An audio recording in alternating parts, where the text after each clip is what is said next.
Everything I spit rare, we sound in that great area podcast. They talk about hip-hop all the way in the UK, so they gon' get props. Ooh, let me catch it once again. So this is a first for us, right? We've never done a two-part as part of Goat Talk. Due to high demand. Yeah. Well, let's explain it. So the last time we did this, the episode was titled the greatest hip-hop and R&B collaboration of all time, part 1. And it was within the years, or between the years 1990 to 2009. The reason why that was the case is because we just realized as we were preparing for that episode that there were just too many to mention. So we decided for the first time to split it into 2 episodes, and it's just the second part here. So it's the greatest hip hop and R&B collaboration of all time, part 2, between 2010 to the present day. Now, as usual, we might as well quickly go through it just in case there's anyone that's listening for the first time. We do a draft on WhatsApp.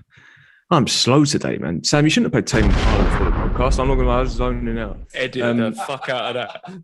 There we go. So yeah, we did our draft on WhatsApp. What that involves is we each take it in turns to pick a song.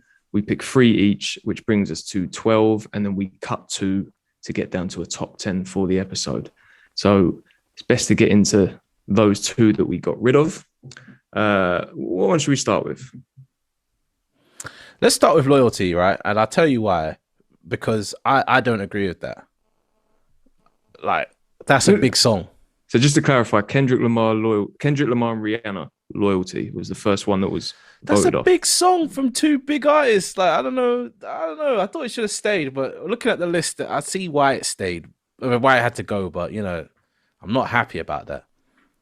See, for me on that one, it's listen, we all love what Rihanna's doing on that song.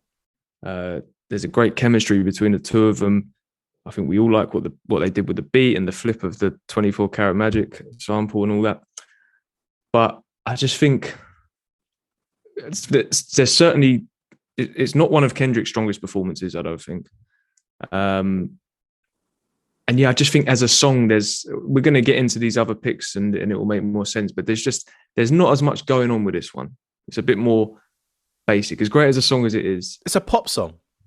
Yeah. But we're gonna get to at least 1 or 2 pop songs in this list. But I just think this one, we're gonna go through the different criteria that we have and whatnot. And I just feel like this one kind of just fell below the mark when in comparison to the others. But can't really go into too much detail without saying what's in our top 10. But Kieran, Theo, do you want to articulate it better than me? No, I agree because like Sam said, it is a pop song, and we've got a few that the beats just bang a little bit harder.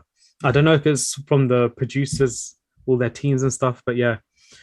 I don't know. I was a bit upset as well, but I think I voted for Loyalty to be removed just because it did feel like, I don't know, the individual performances, like she wasn't singing like some of the artists are singing on this list, and he's not rapping like some of the artists are rapping on this list. Yeah. The beat's not banging as much as the beats are banging on this list. That's all it is, but I love the song. We went wild when we saw it live. Yeah, but the thing is, he did go wild.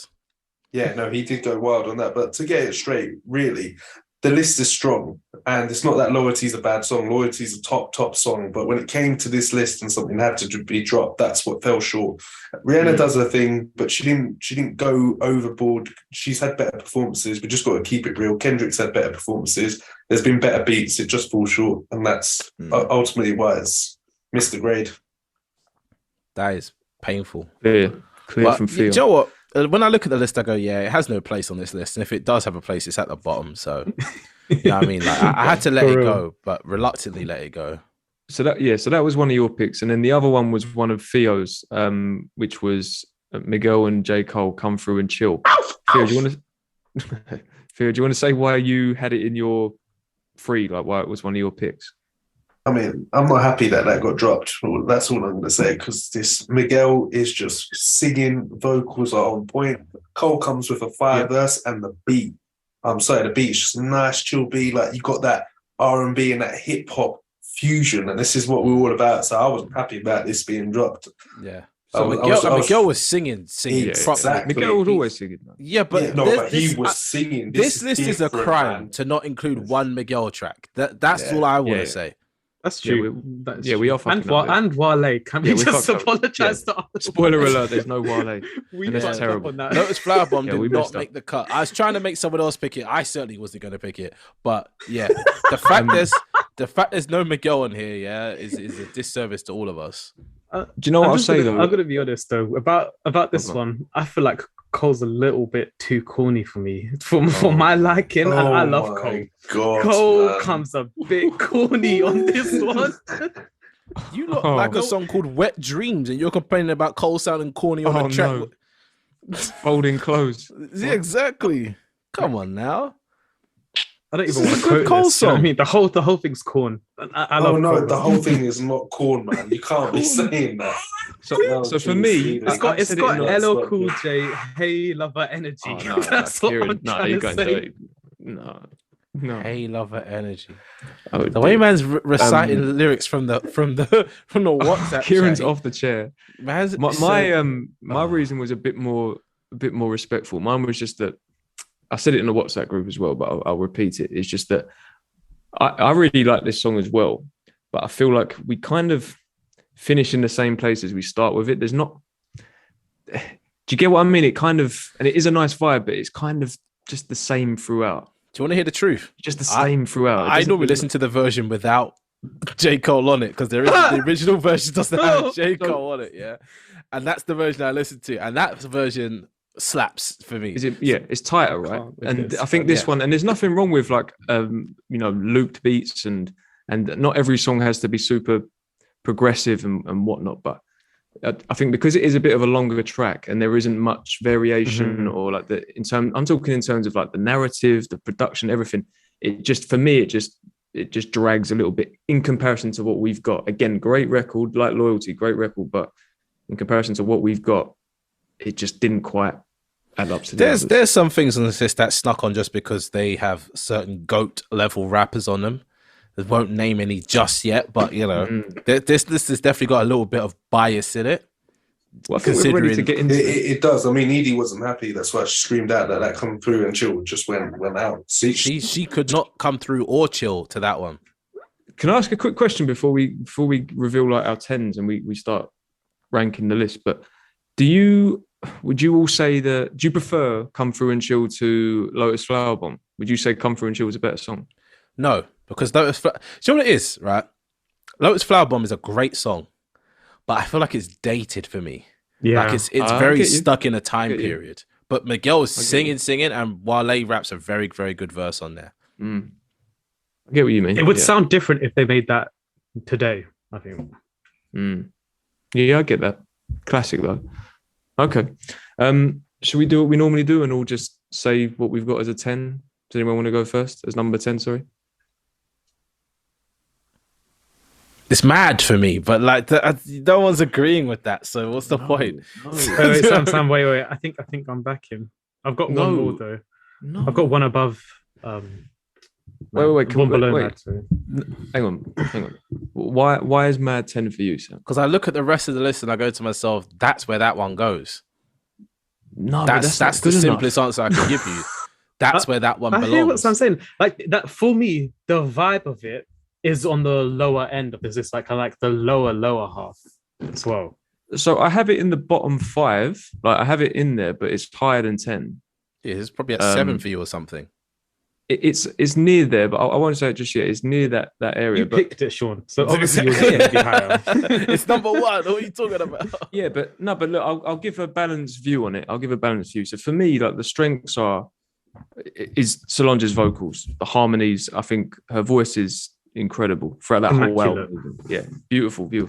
Wayne's verse is one of his more vulnerable and introspective ones. It's also a comeback verse as well from that R&B Wayne time period. Yeah, you're right. Actually, it's good to know that because we're very used to these high level Wayne feature verses in recent times, but there were few and far between, I'd say, at least in the first half of that decade. But he was certainly coming into it. I think content-wise, it's one of the more. It can be quite. I don't know how much you've all like when you're listening to the lyrics. Like if you're Because I know, Sam, it's not a song you've listened to that much, right? I literally had never heard of it, Yeah. but I have heard it because it's on the album of hers that I liked, or one of the albums of hers that I liked. So I think it's. I reckon it would be quite easy to not really take it in on like the first few listens, but when you deep it and what she's talking about, which in my opinion, like from how I interpret it, is she's talking about, I guess, she's kind of commenting on what it's like to be a black woman in America. I've got a lot to be mad about. And you know how Okay, Sean, people sometimes criticize that and say, what's the Sean is talking the truth because I back it. Because giving mad deep is high. arguments, yeah, but does it slap? That's the question we're asking today. That's actually the point. Sam's. Yeah, I hear what Sam's saying. No, but I'm gonna give. slap. I'm gonna give the other side though. But not every song has to slap. Though. Not every. These all slap though. We need to define slap. But Do you know what a slap is? No, I don't know because I think the one we'll get into it later on. But look, to give a more balanced thing, and I'm glad Theo agrees. Maybe Theo can comment on it as well. But I would say that lyrically, especially on Solange's part, it's limited. It's a bit repetitive. She doesn't act. There's not actually a great deal of. She am I right? I think she repeats the verse, kind of. Wow. It's not. There's not like a huge variation from the first verse to the second. And then Wayne isn't like completely on topic with what she's saying. His is more like it's more personal, whereas hers is personal, but it's also, I guess, relatable to a huge demographic of people, and it's almost like social commentary. Whereas Wayne's is like, you know, I've gone from like this child star to biggest thing on the planet, and I'm fucked up on drugs, and I feel like shit because no one around me is like a true friend or family. It's everyone's there because I've got loads of money. Do you know what I mean? Like, I'm oversimplifying it, but as I always say, if we get into the sort of nitty gritty and having to sort of like what's the word? It's fine margins, as I always say. That would be where I critique it. It's just it's not quite on topic with. So what goes at number 10 for you then? Oh, I mean, my number 10, and this is a personal favorite of mine, but my number 10 is the "Gonna Love Me" remix. Okay. Yeah. Okay. I've got it number 10. No, that's okay. Theo just thumbs up as well. Yeah, that's okay. Because I wanted to put that at number 10, but I thought, nah, these are going to kick off. Oh, it's Ghostface Killer though. Oh, you can't do that. But no, because go on. I mean, I don't want to hog it. Actually, someone else talk. I think I understand why we're all on the same page of "Gonna Love Me," because it's like from a different era, really and truly. Perfect. It's like these 90s rappers bring in that energy they would bring on a R&B collab. It's like Kanye's producing this thing that kind of sounds like a 2000s R&B tune. And I don't know what era Tiana's singing from. I'm not gonna lie. Like, I don't know where she's floating with that like early 90s. She's but I was gonna say, for a bit of it, she is singing, but for a lot of it, she's just her verse is like it's discardable. Singing. Yeah. No offense. Yeah. Nah, it's offense, full offense. No offense. She's the discardable part of that tune. Whoa. Kieran, you kind of said what I was thinking, which is that it does sound of a previous era.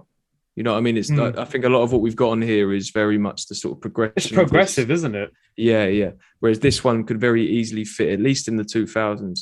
The other thing I'd say is, and like I say, I actually love this song, but again, for a longer track, not much is going on with the production. Again, nothing's wrong with loop beats. Some of the greatest beats of all time are that. But when it goes on that long, I could understand why some people might find it a little bit meandering, a little bit boring, I guess. Not for me. All three verses are amazing though, from Ghostface, Method, and Raekwon. It's Wu-Tang at their best, really and truly. But yeah, who's your favorite? I think mine's Method Man. Yeah, he just comes nice. It sounds slick. Yeah, so slick. So we kind of agree.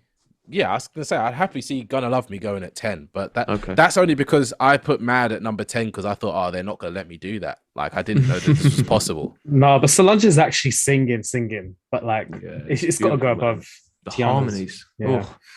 Just one quick thing again with "Mad" is the instrumentation. I know you're saying it doesn't slap, but it's very subtle. Like the piano, it's simple, but it's beautiful, isn't it? Yeah, it fits in the context of that album, though. When you think of that album, it's got cranes in the sky on it and all kind of stuff like that. It's very kind of, it's not to me. Do you know what's weird? When I heard the album, it sounds like unfinished songs, but they are finished. They're just sly and subtle. It's composed different, you know. So good, certain palette.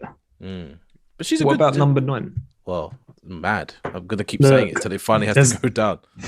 There's another one in the conversation. I know what Fios was gonna say, but I think it's Pink Toes, Childish and Janae. I don't know. I don't think so. I don't know. I don't Oh, think you guys are just throwing that. Oh, yeah, sorry. I don't think we're ready for Pink Toes. We'll discuss that later then. Pink Toes is going up there for me. I ain't gonna lie. I've got it quite up. Anything with the word pink in it right now is going up there. Can I say another one? These Walls. That could go there. Are we ready to discuss this? I have these. Oh, where's Theo though? Because Theo said some. Theo had a lot to say about this one. Yeah, I have these walls in the bottom 5. Sorry, that was meant to be for Where's Theo, but it just dropped a bit late. Yeah, I have these walls at 7. Okay. So yeah, I'm happy to talk about it. Should we? I don't know whether to like get into it or not because Theo's not here. I guess we can edit this out. I think he's somewhere there. I don't know where. I think he's like doing something with his baby. Obviously, I'm gonna edit. I'm gonna have to actually listen to this episode, unfortunately. Oh wait, I could just do this. Sorry if I deafened you, by the way. That's just so I can see a big spike. I mean, what's your other one, Sean? That's in your bottom. Let's talk about that. Mine's Flowers. Oh No, I want to get rid of Flowers. Nope. No. Number 9. I've got See You Again at number 9. Nah, I don't think we're not on the same page. You know, we need to go back. I thought this episode would be over by like an hour, but clearly we're going to be here a long time. Yeah. What do you mean, See You Again? That song's the best like composed song on this whole list. I thought genuinely. Yeah, And one of the most unique tunes as well. Yeah. Yep. Production's beautiful. I think the concept, like the take he's got on his sort, his crush, his love, and all that is quite unique and original. I like it from that respect. But I guess with this one, like, again, it's just kind of fine margins, and I think it's always felt brief to me. It's always felt like it could have been a bit more, could have been a bit longer. That's a personal thing. It's 3 minutes long. It still feels brief to me though. It's not the shortest song on this list. I know Tyler said that he deliberately didn't rap much on there. Like when he did rap, he said he was only having only recording one verse or so because he wanted to be straight to the point. He didn't really want to like beat around the bush. So I get it from that respect. I know I'm going to be on my own with this one anyway. I know it's not going to fall that low. But, See You Again is nowhere near where you're saying it should go because you said that should be number 9. But also, I think that if we're comparing to the other songs on the list, I think vocally it's one of the weaker ones as well.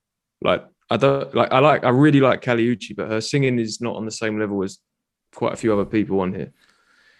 She sings though. I can't hear him. What is this guy doing? Hello? Edit the fuck out of that. It's about the tone with Caliucci. Yeah, I like how she's singing. It feels emotional. She complements it well, of course, yeah, but again, it's just fine margins for me. I would say it's definitely the weirdest song on this list. She does nice singing at the end of it as well. I can't remember what it is, but like she sings some da-da-das and it's like, she secured that bag for that one. No, I can tell I'm on my own with that one, don't worry. So what do you think goes at 8 or 9, Kieran, then? Since we haven't got Theo. Theo is now a guest on his own podcast. I genuinely thought it was Pink Toes and These Walls. Like, we need to talk about them. Pink Toes is not... No. Because I like Pink Toes, but I think there's things in these other songs we've got that are crazy. Do you know what I mean? Like, the performances are on, like, higher levels. Like, we spoke about Flowers for a second. Like, what Lil Sims is doing in the raps is different. Kiwanuka's different on that. I just think Childish Gambino sings in such a beautiful way on that song. You can't put it so low. He does, isn't he? He does. He's singing I don't know. I think out of all the male singers on this list, because he's obviously the best singer. Yeah, because Miguel's not on the list. He's the best singer. Well, he's the only there's one that Frank Ocean. Sorry, I didn't even think about that. See, this is interesting because this is where it does come down to it becomes completely subjective. Like his singing is completely fine to me, but I don't think he's got a great voice. I think Childish Gambino has a good voice. I don't think he has a great singing voice. I think he does. He's made a timeless song. What, in this or? No, Yeah, but no, that's the not Pink Toes. No. But that's the album after. At this point, the singing is not to me, it's not great. It's good. It's singing, early it's not signs great of singing. that, though. It's I think. childish though. The way he's, I like when he does his singing the, sounds very, very like not mature yet. when he Mm. does the falsetto bit, it sounds a little bit like Michael Jackson Mhm. on. God Almighty! I'm glad Theo's back because we can like the flow is gone. We got to a nice point and let's get Theo into was it, Theo. gone. What's We're got- talking about these walls being like Yeah. 8th or 7th. Oh man, I had these walls at 9. You know, See, Oh my goodness. I all had this it at waiting 9. about. I had it at 9. I told you I wasn't playing about. I was ready He's to. not I was ready beating for around the these. bush. I was ready for these walls to go. I told you that was at 9. Like, gonna love you can go at 10. These walls at 9. What did you have at 9? If these walls is 8 or 7. I had see you again at 9, but Yeah, that was some BS. I can't lie with that one. The way the smile left Theo's face so quickly, he was like, "What do you have at 9?" Oh, I thought Theo was about to agree. Theo looked like he. Wait, Theo, where have you got it? See you again. It's quite funny. I've got 8. There you go. Yeah, Okay. yeah. But no, we might as well talk about these walls because we were at a good point, and then it all went a bit crooked and Oh, right. janky. Don't know. So, Theo, do you want to explain what you said to us in the WhatsApp group about these walls? Basically, these walls. It's a fantastic song, but if we're basing it on hip hop and R&B collabs, Kendrick does an amazing job. But if we're really analyzing everyone's performance, is Anna Wise doing anything that is blowing your mind? It is the most. And I'm not trying to attack Anna Wise here. I'm just saying that she is just. It's just casual. It's just like riding the bus. Yeah, I'm just doing things. It's just a standard C grade. Nothing wow, nothing amazing. It doesn't blow you away. The song is fantastic. The instrumentation and the beat is incredible. But if we are ranking it based on R&B and hip hop collabs, then everyone has to be accountable. Even Bilal, his vocals sound a bit off in the hook a bit. So I'm just analysing like that. So these walls has to drop for me, and it comes at 9. And I'll tell you what, as well, to back that point up, anybody could have sang what she sang. Exactly. That's what I so mean. You true. take her out. It's not like you special take to her her. out. Exactly. You take her out. You're not missing anything. You can put any singer in there. It's still banging as a song, and that says something. That really does say something. Yeah, I'm glad you made all those points because I think I'll speak for myself. I guess I was, until you made those points, I was kind of looking at that song from a big Kendrick Lamar fan lens, in that, you know, I guess when we first heard that album and from that point onwards, we all had the benefit of listening to the likes of Section 80 over and over again, Good Kid, Mad City. So the fact that song links in with the sort of storyline of other past songs, like, is it Keisha's song and Sing About Me? It kind of Yeah. they all with those. That has an added element to a Kendrick Lamar fan. But if you're a casual listener or someone who's checking an album for the first time, you don't really know these past songs, you don't have that. So maybe that song doesn't feel the same to the average, like I say, the sort of casual listener or the average hip hop fan that it does. You could have said Average Joe, man. That the pun was waiting for you. The pun was there, Average Joe. It was there for very you. true, very true. Do you get what I mean, though? Yeah, If you 100%. take off the Kendrick Lamar fan hat and you look at it a little bit more objective, maybe it's not as I guess incredible as what some of us think it is. Although I still think it is, but I know what you mean in the context of this hip hop and R&B collab. I guess it does fall a bit short compared to the others. I just really think that we're trying to be as critical as possible, but the bias is going to be there, especially for a few other songs that are on this list, you know. So are we agreeing that these walls falls there then? 9. Yeah, to be honest, yeah. Where are you Yeah, writing I'm not this? mad in, at in that. the Excel doc somewhere? Yeah, I'm popping it in a tab somewhere. Oh, okay. Yeah. I just see Okay. you typing. I didn't even know where the hell you was typing. Go on. So, Sophia, you said you had see you again at 8. You Yeah, might be 8. able to articulate it a bit better than me because I was getting destroyed, to be I'm honest. not getting destroyed, man. So if we see you again, I actually think I really, really enjoy this song. And to be honest, Me when I first heard it, I thought, oh, this is going to be quite high. Then it goes up against the other songs, and then I'm like, no, it actually falls short. Like, I apologize, I've not got the name of obviously the R&B artist who's on there. She's singing amazingly well. But I have a few other artists who are singing and doing their thing that I have above her. And Tyler obviously does his thing, and the beat is great and it's fantastic. But to be honest, I haven't got a real strong point to say about it. It's just I feel that there's better songs out there, because I really, really like this song and I wanted it to be high. But if I'm being real and like analysing it how I analyse it by beat, R&B performance, hip hop performance, and everything all mashed together, it just falls short, and it falls into 8, if I'm being brutally honest. Yeah, and I guess just to kind of clarify what I was saying, like, again, interesting concept. I really like Tyler's take on that subject matter. Very well produced. We know that with Tyler. I think they've got great chemistry. But like Theo saying, in comparison to some of these other songs and what they do, the sort of grounds that they break and the amount that's going on, this song just feels a little bit brief to me. And then also with the vocal performances. By vocal performances, I don't necessarily mean the quality of singing.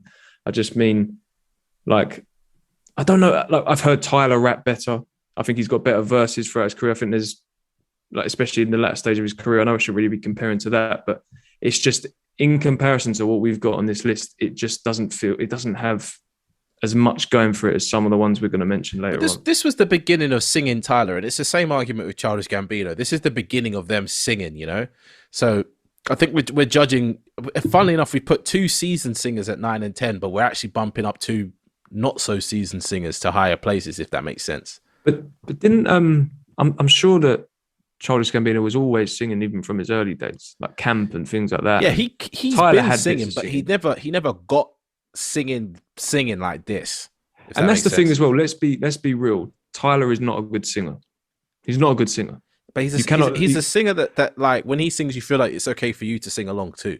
Yes, but that's what works for it. And there's a lot of rappers that are like that. It's not like it's jarring, like you want to switch it off, but there's no way I can compare. When I say vocal performances, like there's no way I can compare what he's doing to, nearly all of the people we're going to mention on this list. So, yeah, I think for me though, it's not so much about the performances, because the production does so much for this song. Like Sam was saying earlier, I think this is arguably the best produced song out of all 10.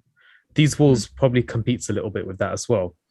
And I don't know, I feel like the vocal performances don't actually need to overshadow what this beat's doing, to a point where, like, I rate the song so much higher on my list because of how much this instrumental's like drawing from it. It's like we've never heard anything like this on this list. None of them sound like this, whereas you can name a few of these that actually are quite similar. I feel like that's all valid. Yeah, and let's talk about the generational stuff as well, because this song is like, I don't know why it's so big, but it's like, it's Tyler's biggest song. It's huge, affected so many people. I feel like most people have heard it, and especially after Rihanna's Fendi show from this year, she put it on as like one of the first few tracks. So, well, I'm not mad at it going a bit higher. Not mad at it going a bit higher. So maybe we're not ready to pop it in yet. But so what else? What else is there? Has anyone else said what their number 8 is? Mine was Flowers, but no one's hearing that, so I just went quiet. No. Mine was Pink Toes. You didn't think I was serious. You aren't serious. So you need something to go back. Before I come back, Flowers at 8 is wild. That is a wild take. That's all I'm gonna say. That is wild. I can't be agreeing with that at all. Jesus. Okay. Daddy has told us to shut the fuck up. Can I say a few things in like, we might as well talk about Pink Toes, because I think Sam's the same as me. I think it goes higher. So with this one, let me hear about it. I think if we were talking about content, this is very much original and creative in the story that is being told, the narrative. I think, if I'm not mistaken, I'm trying to remember, because didn't this album come with either a screenplay or some form of script? There was a lot going on around this album. Yeah, and there was a script, and there was also the little thing, clapping for all the wrong reasons or something like that. Yeah, that short film. Yeah. Which made no sense to me, but it is what it is.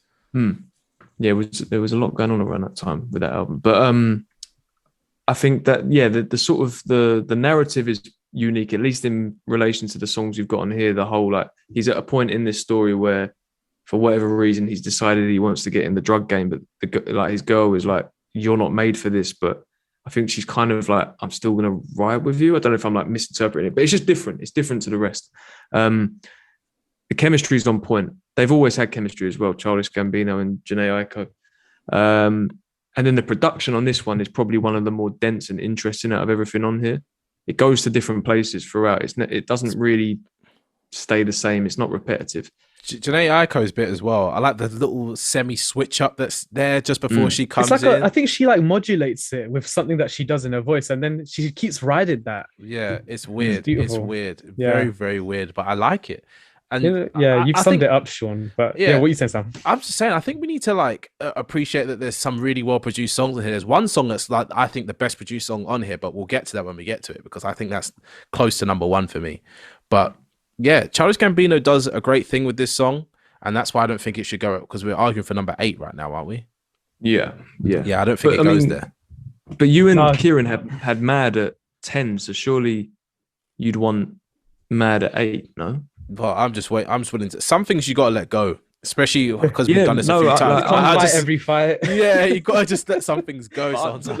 I'm not fighting, guys. I'm like I said, I've got it in the bottom 5. So if it's got to go at 8, it's got to go at 8. I'm not too bothered about it. Can I be honest? I have a different 8. My list was shifting, like until like today. Like so, I put Pink Toes literally 10th place, like later on, but it's like it wasn't a sunny day, it was raining outside. Why am I going to be enjoying Pink Toes? Whereas like at summertime, Pink Toes hits different. So I hit that's in my top 5 right now if I rewatch what I've got in front of me. So we don't need to discuss that. I think it's probably Mad though. I want to say it's Mad or it's Flowers, and no one's hearing me on Flowers, so boy. I think it probably is. I mean, there is a song we haven't spoken about yet, but just let me know if it is definitely too soon. But there's another song in our 10. It's "Take Me Home" by Vince Staples. I think it's too soon. No, it's too soon because I thought you were going to say something else. I thought you were going to say "Drunken Love." I didn't think it was too soon. It's time to talk about Drunken Love. No, it's not. No, it's not. No, I'm going to start throwing hands if we're talking about Drunken Love. I'm telling you, your hands are full right now. I think in order to move this along, then Mad is at 8. Mad, okay. Is everyone happy with that? Or are they mad? So it's Gonna Love Me, These Walls, Mad. Yeah, I'm fine with that. Cool. I want to talk about Drunken Love. That's what I want to talk about next. It has to go somewhere in the bottom 5.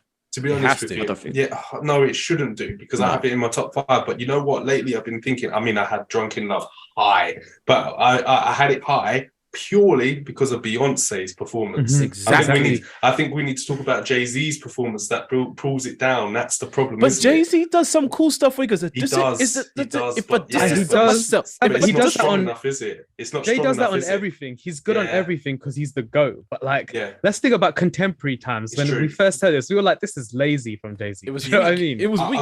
But I was also. I was saying to myself, he's just doing this because he's been caught cheating. Around this time, he's been slapped up in the elevator. Do you know what I mean? Like he's just doing what she asked him to do. So it's a bit.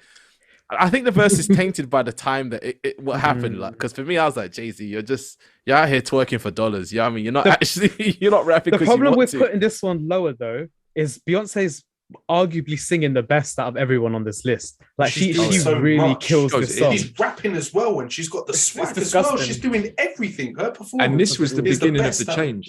This is the beginning of the change in Beyonce. I felt she went from the sort of the quite safe pop artist to dropping the album on the same night it was announced, and releasing songs like this that very much were more explicit than what she'd done before.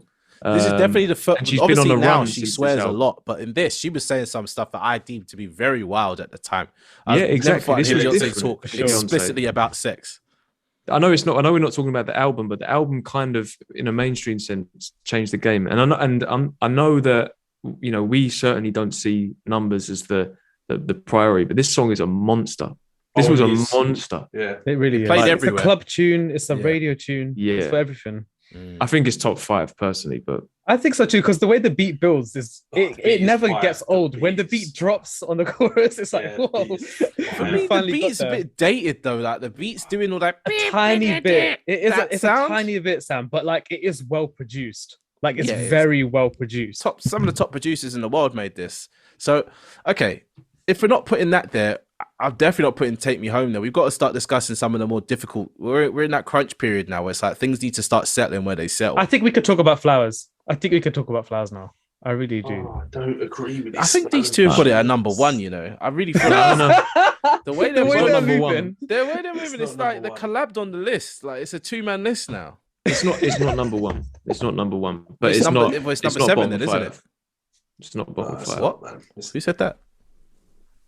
It's- I think if you aren't ready to talk about these walls, to me, number 7, See You Again. But I know. I'd happily see that happen. Wait, what do you mean we're not ready to talk about these walls? We spoke about these walls. These walls is number 9. No. Sorry, I mean, Take Me Home. Take Me Home. Sorry. No one's ready. I thought you loved that song, Sean. We don't need to Yeah, but talk it's not about me Take though. Home. This isn't a personal list. This is a Exactly. objective We've got to greatest take of the all Okay, bias time. out. okay. I'll It's tell you 7. why. I'll tell you why it's not "Take Me Home." Yeah, Vince Staples is rapping in the vibe, and Fouché is singing in a way that I've never heard anyone sing in my life. Like her voice is so unique and so perfect. Yeah, I her can't voice imagine is nice. anyone else singing that. Like true. anybody else. If anyone else would take Right. away from it. And Kenny Bear Beats in as well. Whew. Yeah, The that way beat. Kenny Beats produced that is so simple but so complex. That first hit, yeah, And that the journey first of it, instrument hit, it feel they see that. the way he Yeah, mixes yeah. his drums You're as well. finished. Bear in mind, this was one of my picks. Yeah, so Yes. you know. But what I'll say is yes, production wise, this is to me it's like a masterpiece from Kenny Beats. It's so the beat will get you in your feels alone. It's very very emotive and just so well made. The chorus, like you've mentioned, Fouché. For me, it's the songwriting. I think the songwriting is beautiful, man. The whole "Click My Shoes," I love all that. Vince, like you say, is flowing. He complements the beat so well. So the chemistry between him and Kenny Beats. I know we're not talking about rapper producer, but that's impeccable. The thing for me again is, I'm not saying that automatically because a song is shorter, it's not as good as other songs. Sounds like But it. again, it is quite brief. The main thing for me more is that in terms of if we're talking about content and song structure, it's not covering new grounds. It's not like, I wouldn't say it's a progressive song. It's a very, very well made song that I love. It was my favorite song last year on my favorite album. But if we think about what some others are doing here, and let's mention some of the ones we've not said, things like Blame Game, and But that's different. That's a movie. That song. exactly. And we've got to come down to fine margins here. I just think that this one isn't really. It's not groundbreaking. It's not kind of doing anything. There's nothing different about this one to a lot of things that have come before it. Does that make sense, or am I talking madness?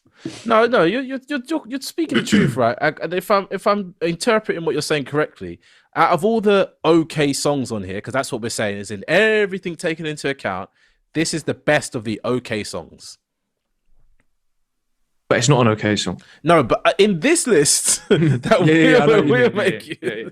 But I want to make that clear because I absolutely love this song. But I'm just. I I'm understand gonna what be you're honest. saying. It was second place on my list. Whoa. What, number 2 out of 10? Hey, What's number 2? What about the other Yeah. 8 songs on this list? Because do Kieran? you know what it is? It's exactly what you want a hip hop and R&B collab to be. Do you know what I mean? You don't ask for anything, all these weird tricks. Like you just want to hear like a singer sing the chorus and a rapper rap the verses, and then she comes with that nice bridge at the end that doesn't even feel like a bridge. It's like almost like an outro verse.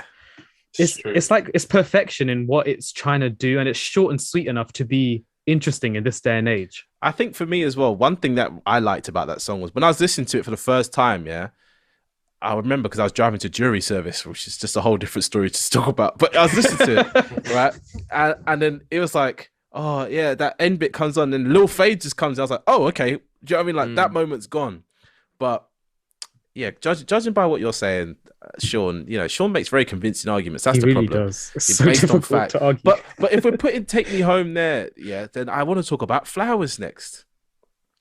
We can talk about Flowers. Would you put Flowers above Take Me Home? Well, I have to because of Yes, this list. I've been trying to say it for the last 2. Personally, yeah, no, I would. Okay. I would have Flowers above it. I can see a world where that's the case. I'm not saying this isn't that world.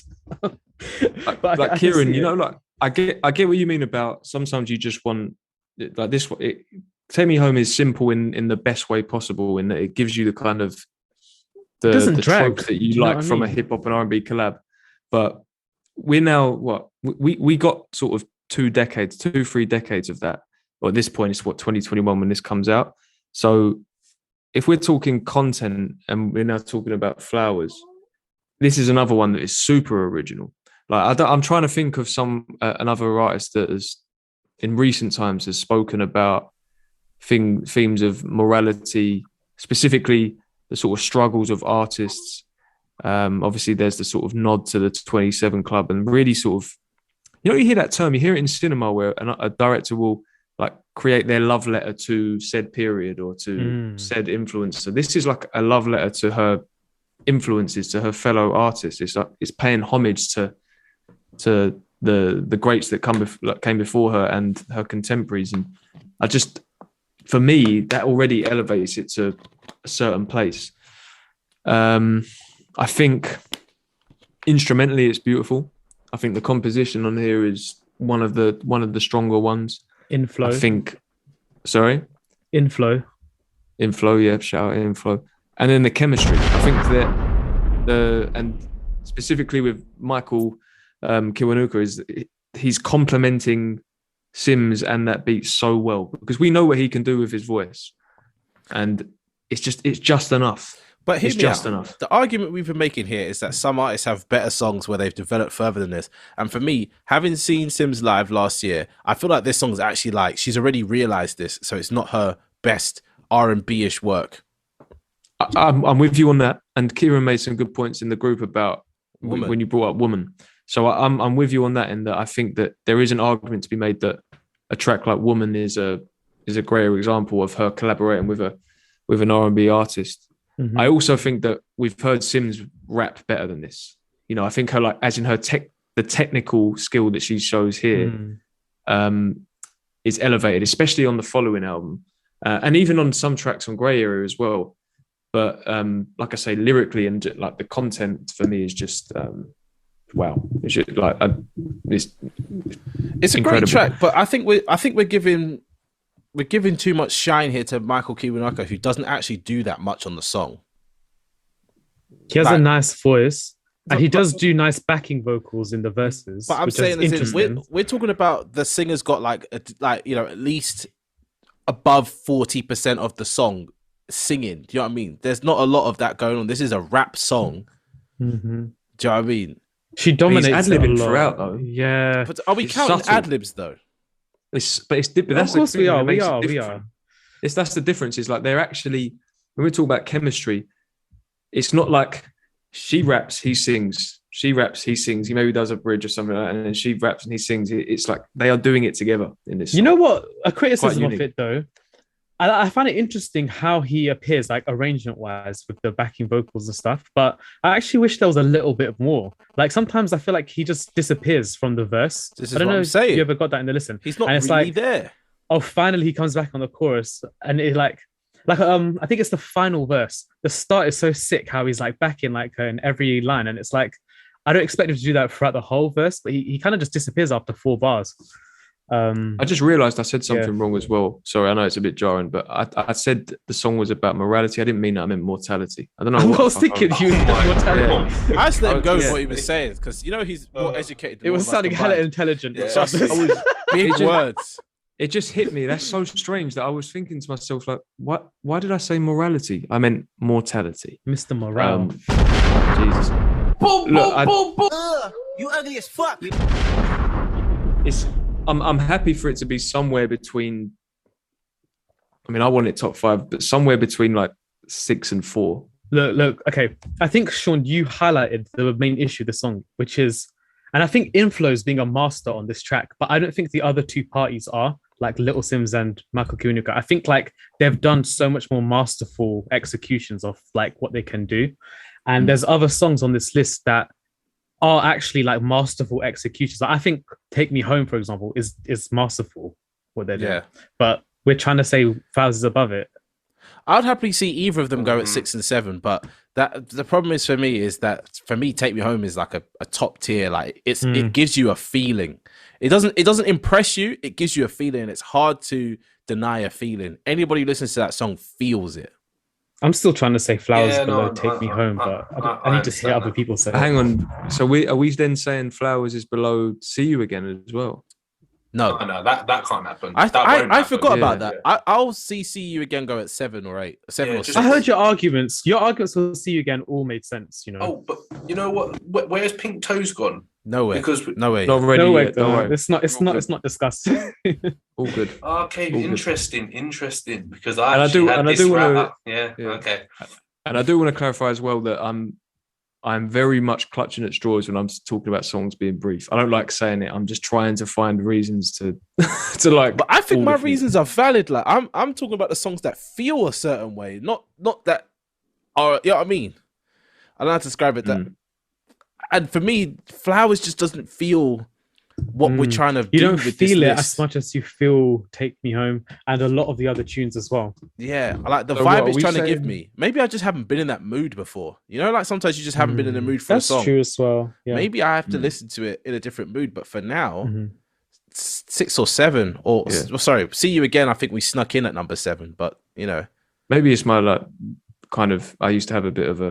I went through a phase of being really interested in the 27 Club. So maybe as that's we why approach the song 27, I'm resonates. sure. I'm Yeah. sure it was. Can 'Cause we I had the same thing recap? too. Yeah, go What's on. Then. Yeah, that's why I What's just the need to list? establish where everything is. So we've because then got I can number start- 10 is Tiana Taylor and a few members of the Woo with Gonna Love Me remix. We've got Kendrick Lamar featuring Anna Wise and Bilal, These Walls.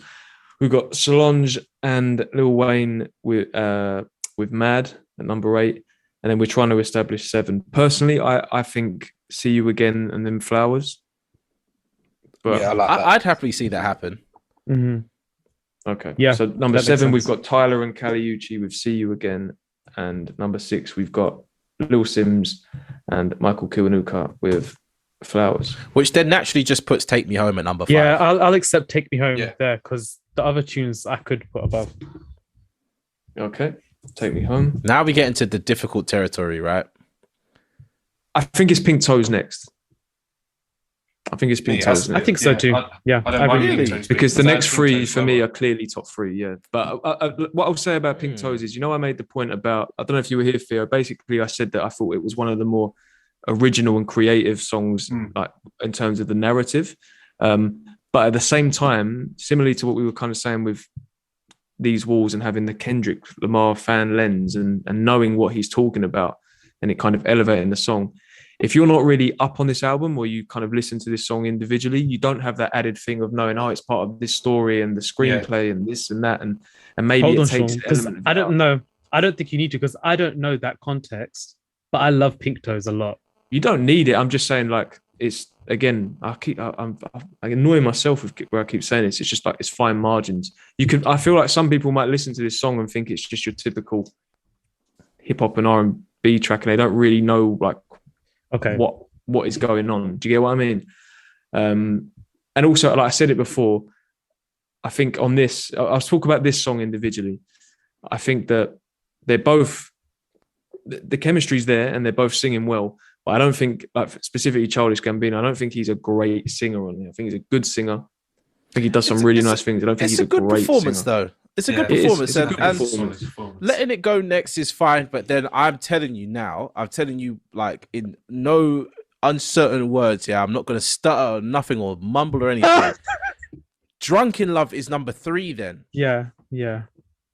100%. It has to be because Jay-Z does slack Jay-Z a little. brings me out of the song, even though I love Jay-Z. Wait, stop. No. I think- Don't be I- extreme about it. No, I feel it because you know what? Before this, I was coming in with some energy because I ain't gonna sugarcoat it. I had Drunk in Love number 1, but the recent, Woo! because Bay's performance was just unbelievable. But I was being silly because I was being narrow-minded. I was literally focused on what Beyonce was doing. So if it was based on Beyonce, it's number 1. I mean, I have. I actually hear um, that. I hear that. Yeah, but Jay-Z I have- brings the level down. I'm not gonna lie, he does. When I had to analyze it properly, yeah. Yeah. I mean, I have it number 2 because, like I said, I'm all the positive things you said, along with the numbers side of it. You can't deny the numbers and how popular it was and is. And to me, like I said it already, it's a monster. It's like such a big record for a reason.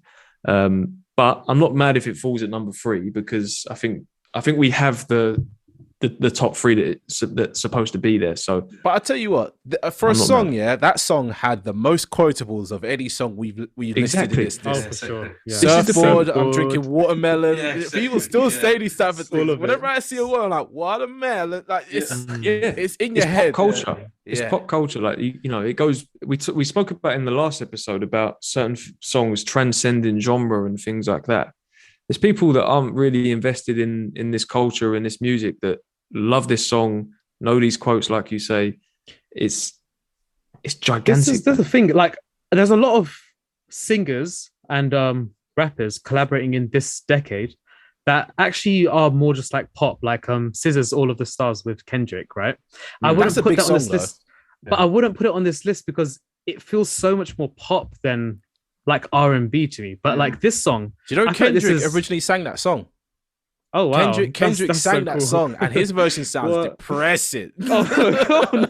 That makes sense, though. That makes sense. Yeah, going back to Drunk in Love, I feel like it's just so R&B what Beyonce is doing. Like she's layering all of her harmonies.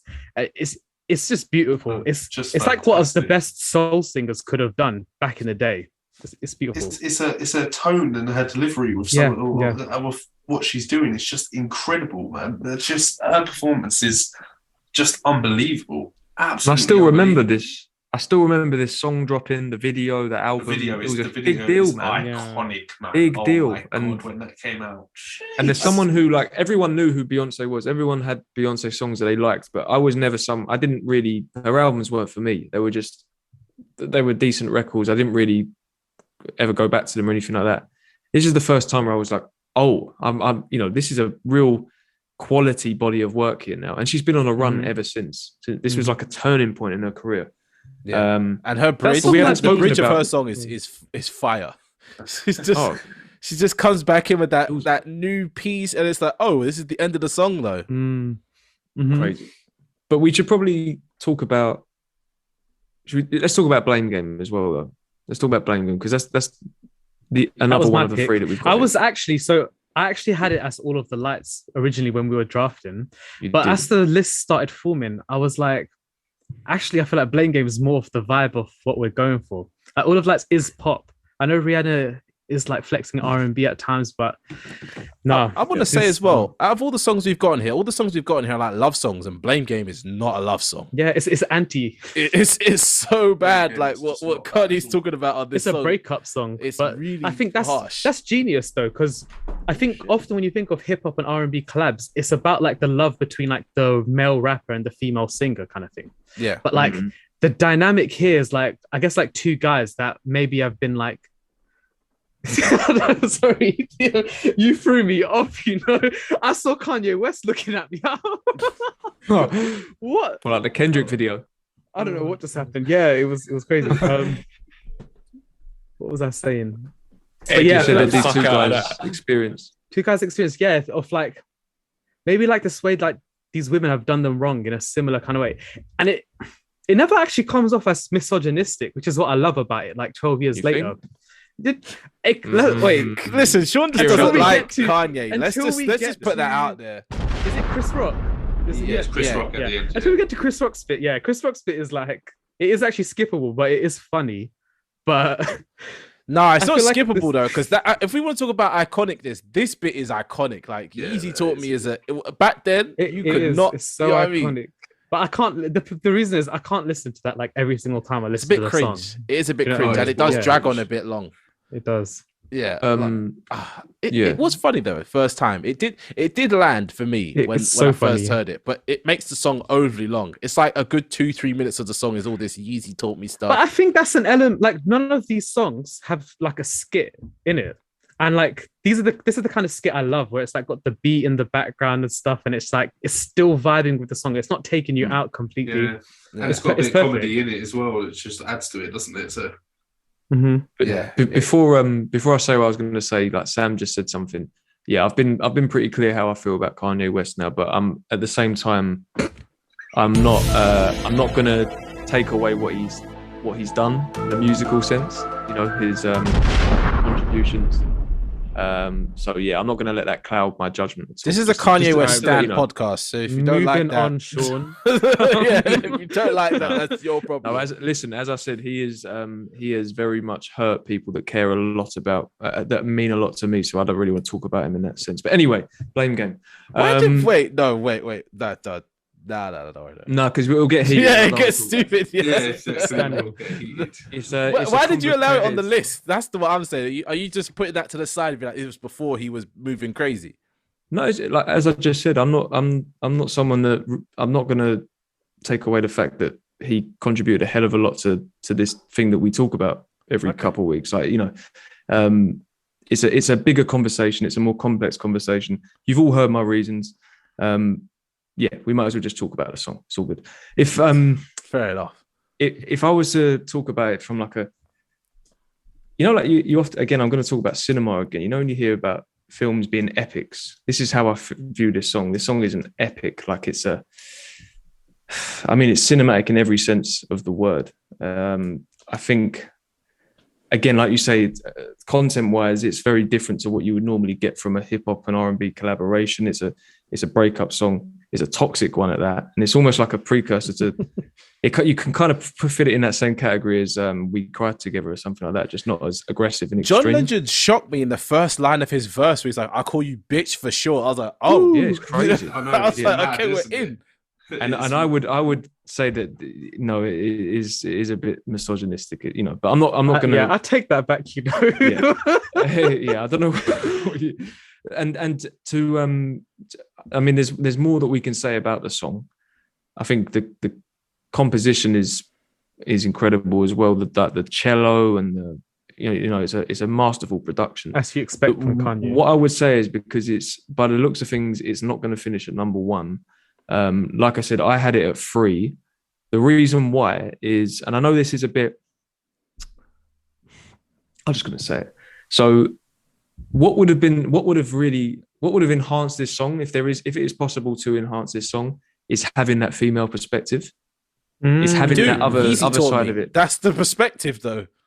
And she's brainwashed. Let's be honest. That's the brainwashed woman talking. That's the precursor to Donda Academy. If you thought the song couldn't get any more toxic, that's when it, you know, elevates. But I think, especially when you listen, like you have the recent example of like Kendrick with "We Cry Together." Dave did it on his album, adding that female perspective in there. I mean, Doom did it years before with Let Me Watch. Can I Watch? Yeah. Having that there might have bumped this up at least one more spot for me. But that's a minor thing. That's very, very true. Yeah, but it's so minor. I find it funny that the two songs that we're debating for the top spot aren't actually like the typical R&B song. You know, they're both quite sad. I think a lot of them on this list are. You know, I think actually quite a few of the songs on here are not. You know, is it because it's post 808s? Possibly. I think when the clear difference between like the first episode and this one, that like the songs within these eras, is that it seemed like there was very much a formula in the 90s and the 2000s of what a hip-hop and R&B song should be about and what it should sound like. Whereas when we get into the 2010s, and you're right, I think the influence of 808s, I think of people like Cuddy, and just the major popularity of auto-tune and things like that. Rappers wanting to sing as well. The game changed, didn't it? And I think the music that has come out since then has very much progressed. And this, I think that our list, if it, you know, people might not agree with what we've got here, but it very much reflects the change in sound, the change in content. I just guess the scope got broader, you know, in terms of where people were drawing influences from and things like that. Yeah. Blame Game. I'm not mad if it goes at number 2. What did you have above it? Well, it's number 1's Pink Matter, right? It's Thank you. Let's review it. What was the other one, though? I had Drunk in Love number 2. Okay. That's why I had Drunk in Love. Yeah. Where did you have Pink Matter, Theo? Top 3. I had it at 3 and then it bumped up to 2. Yeah, it's always been number 1 for me. Yeah, same. Yeah. The second I dropped it in the group, I was like, this is number 1. Do you know what I mean? I was like, I was very confident it was number one because I was thinking, if we talk about who can sing, who can rap, and what has the best beat, or this isn't even a beat, it's an orchestration, really, isn't it? So, but we've spoken about this tune before. We spoke about it on greatest features of all time. 100%. I don't know where it ranked there, but I'm sure it got cut off the top 10. Oh my god!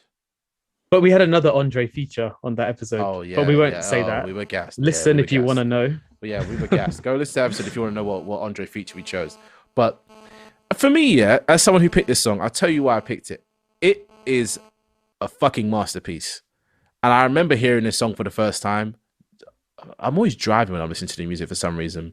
But I was driving to pick someone up, and it was like an hour away, and I flicked on Channel Orange. And when this song came on, I was like, whoa. Do you know what I mean? I was hitting a new level. It's a proper transportation. Yeah. And I don't think there's a wasted word on this, a wasted beat, a wasted second. It feels perfect. Even when the way it's written. Yeah. And Andre's definitely the best feature artist of all time because he writes things so well to match exactly what like the song is supposed to do, or like what already was there, the concept behind it. He just every single word Andre raps, and he comes back with a singing bit as well. That's what I'm trying to say. He comes back with an outro verse too. It's just and they split the song 50-50 and he's playing guitar. Woo.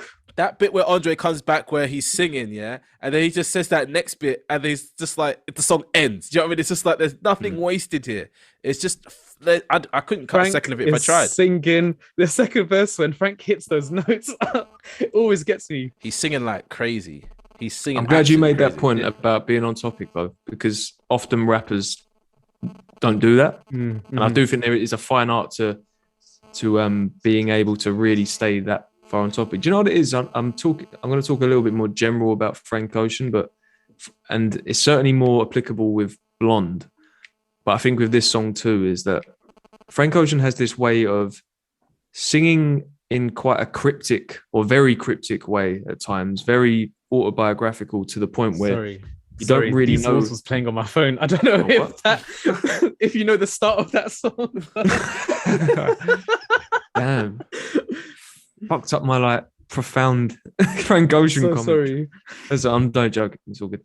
Yeah. So Frank Ocean often, just to speak in layman's terms, sometimes you don't know what the fuck he's talking about, but at the same time, he has this way of creating music that feels incredibly relatable and hits you in a way that is. I mean, I get chills every time I hear that song to this day, and I don't know how many times I've listened to it. I can't really think of many other artists that are able to do that like he does, and I think he does it with this song. Like I said, he does it all over Blonde. It's impeccable. It's just impeccable. I don't know how. Well, I do know how, but I don't know how anyone could listen to that song and not feel something. Do you get what I'm saying? And I get what you mean, Sam, when you say about that, and you said it in regard to Take Me Home, and that is like I'm struggling to get my words out. I don't have the reasons that I had for some of these other songs. I just just an emotive pick, isn't it? Just go listen to it. Yeah, it's incredible. It's definitely the strongest opening to a verse as well from all of them. As in the first line of Frank's is, "What do you think my brain is made for? It's just a container for the mind." It's like, wait, hang on, you got me questioning my existence, and then you've got Andre bringing it back down to earth. Where he's like, well, "Since you've been gone, I've been having withdrawals, and if anyone here's had a breakup, you know exactly how it feels. It feels horrible, feels terrible." And so it's like both of them kind of, because I feel like Frank takes it to like a place that's like all like spiritual, thought based, almost like questioning life, and then like Andre just hits you with this like real ass verse about like how life is hard when you go through a breakup type thing, which is for me absolutely crazy. And you know, he's talking about the type of women he likes and the type of things he wants and this and that or whatever. But then in the end, he kind of just doesn't care anymore because he's like, you're good at being bad, you're bad at being good. Do you know what I mean? He's like, he's done with them. So I feel like this song takes you through all of those stages of you know, a breakup and all those thoughts that you might have had, even if it doesn't explicitly say it for you. You know what I mean? It doesn't exactly go like, this is what it's like when it's just happened. This is what it's like when you're getting over it. This is what it's like when you're completely done, but you're in a toxic place as well.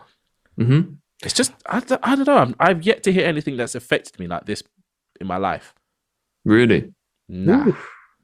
Channel I don't know, Orange is a but- special album as It's well as very Blonde. Oh yeah, special. yeah, yeah. But the Incredibly. thing is, My favourite song on Frank- the album. Frank does this to you, doesn't he? He's such an incredible artist. Because I was going to say, I had in my mind that there's only sort of one other artist who can sort of reach the heights of his singing voice, but then I kind of dumbed down and thought, no, I don't think they can, because he's so emotive. Where when he's singing, you really feel that emotion, and even if you can't relate to some of the stuff he's saying, somehow you still relate to it because the emotion he puts into his voice and to the song is just incredible. I sit there listening to it and I'm just like blown away. I'm just like, this is just incredible. It's like Kieran said, that second verse, when he hits that high note, I'm just like, I'm gone. Goosebumps on my arms are just different. It's just ridiculous. And the It's way it different. drops. There's Yeah. When it drops and he says the last pleasure of Oh, it's like, oh, exactly. dude. Oh, yeah. The that thing bass is, it's line's crazy. Frank, I don't even think Frank's got the best technical voice. Like you can clearly tell, No. like compare like what Beyonce does on Drunk in Love, like Yeah. all the technical runs and stuff. But it's the way Frank sings that Yep. just Yeah. it hits you every time. You Yeah, feel yeah, it. exactly. Yeah, That's exactly. what I was going to say. And there's only one. I can only, off the top of my head, think of one singer that I can put in that category where Oh, is it like I the say, same I'm as not mine? saying it's the best voice of all time. I'm not saying Frank has the best voice of all time. But the only other Marvin person Gaye. that makes me feel the way Frank, Marvin Gaye. And No one else. Like, Absolutely. Marvin Gaye can make you cry just by, like- Marvin's my boy, crazy. man. Don't get me started. But like I'm already you feeling could kind of emotional. you could That's my boy. you could Difference say with Frank similar Ocean. things to Oh. for Andre though. Do you know what I mean? Like all the stuff we just said about Frank actually could be said about Andre from a rap perspective. yeah, I hear Yeah. that. Yeah, I do get that. But there's just, man, it's hard to put into words what he does. You're so right with that as well, though, Sean, because it's true. Because Frank is like that. Because Marvin makes me feel a certain type of way, man. Jesus, you only need to mention songs like "What's Going On," flipping out the emotion that he puts into it. And Frank's exactly the same. And you know how like that strong and political that song is, but yet you feel every single aspect of that song. And Frank's right there. Like honestly, all his music just. Yeah, this song's just unbelievable, man. Yeah, And I don't mean to that's number one, actually. I don't mean to like single out or pick on certain artists on this list, but if you compare, like we were talking about Wayne and how that was one of his more introspective and vulnerable verses, and he's talking about the sort of, I guess, the issues he's experiencing internally. The way Frank Ocean talks about internal conflict on this song, like to use the kind of the metaphor of the sensei, like and sparring, like, but what he's really talking about is like he's just conflicted up here. Like to use that imagery to describe that you're like struggling with an idea or a thought, I think it's like masterful songwriting. Because the first time I heard it, or like the first time I started deep in the lyrics, I was like, who is this sensei? And I was like, oh, the sensei's not like another person. It's himself, right? I literally just shouted, "It's him!" But I realized I was on mute. I was like, "It's him!" And I was like, "Yeah." But that's the beauty of this song is like, so like the Margin Boo's like the villain. Exactly. And like I think he's referring to vagina in that bit. I'm not 100% sure, but the whole song's about women's my body parts. interpretation. Yes. Yeah. like pink matter. Yeah. Yeah. So, and then if you, I'm trying to think back to 2012 days. You put this song under a certain substance, and when you start talking about aliens watching you, fuck me, that hits a little bit different. That's what I'm saying. Frank takes you to like a spiritual place with this song and has you questioning existence, and then fucking Andre comes in and just makes you just question why do you even think about these things when you think about them? But anyways, Master. the order of the list, please, one more time for us, Mr. Thomas. I'll have to beat that out. So I don't think so. At people know number your 10, last we name. have Tiana Taylor featuring Ghostface Killer, Method Man, and Raekwon with the "Gonna Love Me" remix. At number 9, we've got Kendrick Lamar featuring Anna Wise and Bilal with "These Walls." It's Thundercat featured on that as well. Yeah. Sorry, Thundercat, I did you dirty. Shout out. Number 8, we have Solange featuring Lil Wayne, "Mad." Number 7, we have Tyler the Creator and Kaliuchi with "See You Again." Number 6, we have Little Sims and Michael Kiwanuka with "Flowers." Number 5, we have Vince Staples and Fouché with "Take Me Home." Number 4 is Childish Gambino featuring Janae Aiko, "Pink Toes." Number 3, we have Beyonce featuring Jay-Z, "Drunk in Love." Number 2, we have Kanye West featuring John Legend and Chris Rock, "Blame Game." And number 1, of course, Frank Ocean, Andre 3000, Pink Matter. Boom, boom, boom, boom, boom, boom, boom. I think that's a fair list, and obviously, not to do spoiler alert, but I think we might have to do the last, era again, and then this era again. And these top 10s aren't definitive, like these are the best songs ever of these eras. No, they are. These are. They are. It's for us. Well, I think the top 3 is definitely like something that we could stand on and be like, no, these 3 are the best 3. But there's other songs that could easily fit in those other 7 slots. Yeah, what were the honorable mentions? Yeah. Let's go through that. Does anyone want to go first? I'm trying to get mine up as quick as possible. Are we talking about honorable mentions for all periods or just this period? Just this This period. one. I feel like all of Jay-Z and Beyonce's collabs really could actually get included on this. The Carter's album is Honestly. actually decent, isn't it? The Carter album's fire. That could easily go on there. What's that one? Jay-Z and Beyonce on the 444 as well. That one was Family Feud or something. Yeah, Family that was Feud. a really good one. Yeah. Beyonce singing like opera in the back of it. That was fun. That song is hard. Yeah, no, that's a good For me, point. Yeah. I want to say How Many Drinks by Miguel. I quite like that song. 100%. Oh, yeah. And also I forgot about that song. That song is fire. What's the one with Cole? The first collab they did. Was that in this Power one? Trip. That song's rubbish. No. Power Trip, no. The Miguel tune. All I Want Is You. Oh yeah, that's a big song. That's a big song. I think that's Listen, on I the think we need decade. to shout out Miguel. Big up Miguel. Big up Wale. Miguel could have been this 4 times. We lied. I'm sorry for saying that we were going to include him on this, because we did not. He's gonna personally message us and be like, "Y'all tripping, man." I would say Flower Bomb is a Love classic. by Kendrick Lamar and Zachary, but that's not really a song, is it? Like, I don't know how to describe it. That's not. That one could have been included. I also think The Matrimony by Wale was quite a good one. I thought that could have been. Yeah. I basically think we did some artists dirty, i.e. Miguel and Wale. No, but there's another artist. Is there not any big tunes with like The Weeknd featuring anyone? There's so many Weeknd that's ones, what like Sidewalks. I was gonna vote Sidewalks, but exactly. That's what I mean. There's loads. Low Life, that kind of counts as well. I don't know. I feel like I like Sean the doesn't look Weeknd solo convinced. stuff. I like the Weeknd That's solo not stuff more than his collab stuff. They needed Okay. one with Drake way back. I've got a few here. So a personal favorite of mine.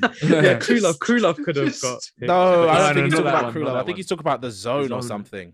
Oh yeah, that was. Some of the ones that I've got, like a personal favorite of mine is Shame, Freddie Gibbs, and BJ the Chicago Kid. That's a nice one. No Church in the Wild, another one for Frank Ocean. But I don't know if Frank does enough on that. Yeah, that's true. He does a lot. Though. No, you're right. Yeah, that why I did opening make this bit one. is good. Yeah, it's classic. It's classic. Mhm. Some more low key ones. I don't know if any of you are up on or like this one as much as me. But Big Boy and Sleepy Brown and Joy Turns Me On. Great song. That is a Good song. that's a great that's one. a Great good song. song. That is a good Big song. Crit and Raphael Sadiq Soul Food. Great song. Ooh, yeah, Soul love that. Food. Oh, Love yeah. that. Drake and Jesus. Jhené Aiko From Time. That's a big Of song. course. Yeah. I'd want to slide something Um, from Doja Cat in there as well, but I wouldn't know what. She's got a good song on her most recent album called "I Don't Do Drugs" with Ariana Grande. Okay. That's a pretty good song. All right. Oh yeah, there's that Nicki and Ariana Grande one as well. Not Bed, the other one. It's a nice one. Ariana Anyway. Grande's got a lot of good songs, but obviously she's a pop act. That's why I was like, it Yeah. doesn't really It's more count. pop than R&B. Yeah, it's true. Yeah. And Mac just, Miller stuff. Mac Miller should get a mention in there. I know, somewhere. you know what? You just reminded me of that. As soon as you were saying that, I was trying to think of Mac Miller tunes. Like, he should have got a definite honourable mention. How The about Divine one with Feminine. Yes. How about, and what's the other track? Is it Divine Feminine featuring Ariana Grande? Even though she wouldn't really class as R&B, but he's got some good track. The There's a Divine song on Feminine there. Yeah. as a whole should be included in that because because there's one with CeeLo Green on it. That's CeeLo one for sure. Yeah. I feel disservice. I'm not even alive, man. it was a hard list to make. Nah, and we it were was just made picking for our them, best four. You know, we weren't having all the time in the world to think about this. And to be honest, I'm not mad at the list, but like we've said, and like we're kind of winding down to now, it's like this list isn't we're not telling you this is the list. No. Top 3 definitely, but the rest. Come out anyway. I have 3 more. Oh god. Caliucci and Tyler with After the Storm. Great song. Oh yeah, I was considering that. I love that. Nas and Amy Winehouse, Cherry Wine. Oh That yeah, one. Oh yeah, that's a good one. And then the final one, Pot of Paper and Tiggs the Author, Gangsteritis. Just a big up. That's a serious Ooh. one. That's a serious song. Gangsteritis. If you're listening this far in, first of all, get in the Discord. Yeah, we always say that. But second of all, go listen to Gangsteritis because that song will change your life. My God. And Marvin Gaye. Yeah, listen to Marvin Gaye too. Let's get it on. I said that's like you said like DMX though. You didn't say it like Marvin Gaye. That's what that's. That's when the episode ends. I'm pressing stop on the recording. Hey, this is Sean, and thanks for listening to another episode of The Grey Area. Are you an upcoming artist, critic, journalist, or content creator? Hit us up on our Discord or in our YouTube comments if you want to share new music, take part in an interview, or are interested in collaborating. Links to these can be found in the show notes. Take care.